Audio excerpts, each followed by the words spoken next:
حفلے نے یہی کہا تھا نا کہ ایسی کتاب ہونی چاہیے جو اپنے حقائق کو اس طرح سے بیان کرے کہ سادہ سے سادہ نو انسان بھی اس کو سمجھنے میں کوئی دقت محسوس نہ کرے اور اس کا سار اس کے سامنے جھک جائے اور بلند ترین مفکر بھی جب اس پہ غور کرے تو وہ بھی اس کے حضور کا گھٹانے سے مجبور ہو جائے.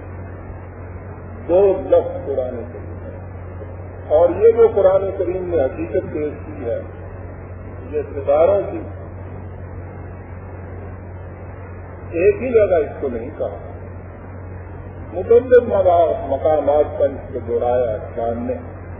فلائے تم بلوا کے ان نجوم نہیں, بات یوں نہیں جیسے تم اپنے ذہن میں سمائے جاتے ہو.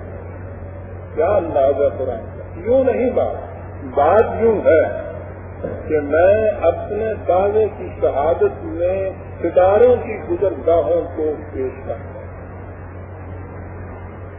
اور وہ کہا انہوں قسم اللہ تعالیٰ ہونا عظیم, اگر تم علم کی بارگاہ سے پوچھو گے تو وہ بتائیں گے کہ یہ شہادت کتنی عظیم شہادت ہے جسے میں پیش کرتا ہوں.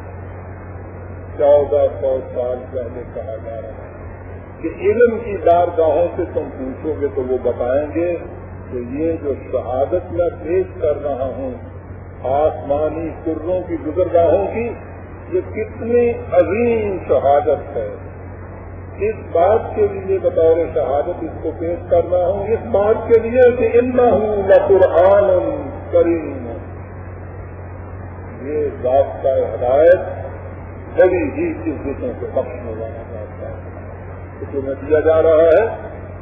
فی کتاب مضمون, کوئی خارجی باتیں اس پہ اثر انداز نہیں ہو سکتی. اس طرح سے محفوظ ہے جس طرح سے کہ ستاروں کی قندیلوں کو آندھیوں کے جھکڑ نہیں بجھا سکتے, اس کے حقائق کو بھی خارج کی کوئی چیز مؤثر اس پر نہیں ہو سکتی. اس قسم کی کتاب تو نہیں, لیکن اس کتاب کو سمجھنے کے لیے ایک بنیادی پری ریکویزٹ کنڈیشن, بنیادی شرط ہے, اور وہ یہ کہ انسان اپنے دماغ کو تمام غیر قرآنی تصورات سے پاک کر کے پھر اس کی طرف آئے تو پھر یہ سمجھ میں آ سکتی ہے لا یمسہ الا المطہرون. جو اپنے ذہن میں باطل کے تصورات کو بھی ساتھ رکھے وہ اس سے کچھ نفع حاصل نہیں کر سکتا. یہ ہے وہ عظیم کتاب کہ جو ہم نے تمہاری ہدایت کے لیے دی ہے, اور اس کی شہادت میں میں ستاروں کی گزرگاہوں کو بطور گواہی کے پیش کرتا ہوں. آپ سوچیے کہ اس شہادت کے بعد قرآن نے بتایا کیا ہے. یہ بتایا کہ ما جل صاحبکم وما غویٰ, تمہارا رفیق سفر نہ تو راستے کی تلاش میں مارا پھر رہا ہے اور نہ ہی یہ راستہ پا کر بھٹک گیا. ستاروں کی قندیل کی طرح اس کے ہاتھ میں قرآن کے حقائق ہے, اور یہ تمہارا میر کارواں اس طرح سے تمہیں منزل ب منزل تمہاری آخری قرارگاہ تک لیے چلا جا رہا ہے. یہ تو ہے خصوصیت ان قوانین کی جو وحی کی روح سے ملے, لیکن یہ بھی حقیقت ہے کہ عطا نہ ہو تو کلیمی ہے تارے بے بنیاد. یہ آج آپ کے یہاں رونا کس بات کا ہے؟ سچ بک کو آپ دیکھیے, یعنی وہ جو قوانین کی کتاب ہے اس کو دیکھیے, بلند ترین قوانین اس میں لکھے ہوئے ہیں. چوری کرنا نہایت جرم, دھوکہ دینا بہت بڑا جرم, چیزوں میں ملاوٹ کرنا بہت بڑا جرم, رشوت لینا اور دینا بہت بڑا جرم. یہ تمام چیزیں ان میں لکھی ہوئی ہیں کتابوں کے اندر. آپ کوئی آپ کا قوانین اٹھا کر دیکھیے, تعزیرات کی کوئی کتاب اٹھا کر دیکھیے, اچھے سے اچھے قانون اس کے اندر لکھے ہوئے ہیں, لیکن اس کے بعد ہر شخص رونا رو رہا ہے کہ تلاش جس کی ہے وہ زندگی نہیں ملتی. چوری ہو رہی ہے، فریب گری ہو رہی ہے، رشوت پانی عام ہے، ملاوٹ ہو رہی ہے، یہ ہو کیا رہا ہے؟ قوانین اپنی جگہ پہ موجود ہیں، وہ جو ان قوانین کو نافذ کرنے کی مشینری ہے وہ کمزور ہو گئی۔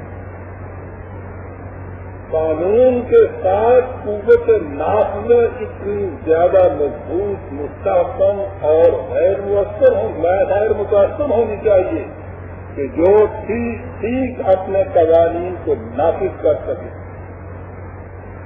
اگر یہ کیفیت کہیں نظام کائنات میں ہو جائے کہ وہاں یہ قانون تو مقرر ہو کہ زمین اتنے وقت میں سورج کے گرد گردش کرے گی، قانون موجود ہو اور وہ قوت موجود نہ ہو جو زمین کو مجبور کرے کہ وہ اس کے تابع چلے، تو آپ سوچیے کہ اس کا نتیجہ کیا ہوگا؟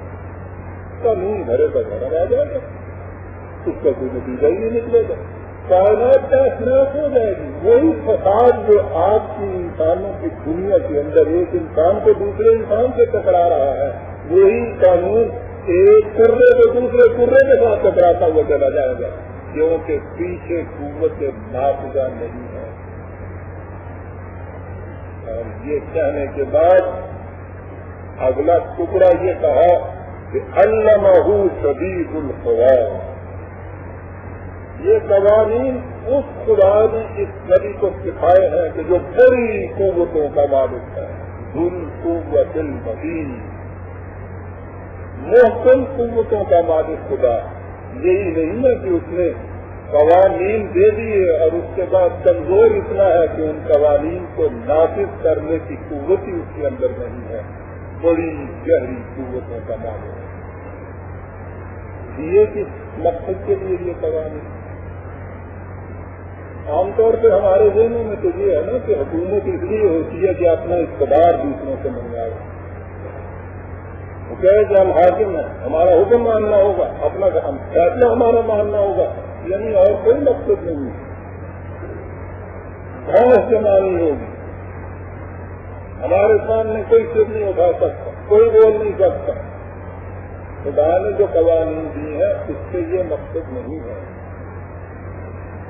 خدا کو بھینس جمانے کی ضرورت ہی نہیں ہے، اس کی خدائی اور اس کے اختیارات اور اقتدارات ہماری ریت کی تابع فرمانی سے منحصر نہیں ہے کہ ہم قوانین مانتے رہیں تو وہ خدا رہے اور ہم اس سے انکار کر دیں تو وہ خدا ہی نہ رہے۔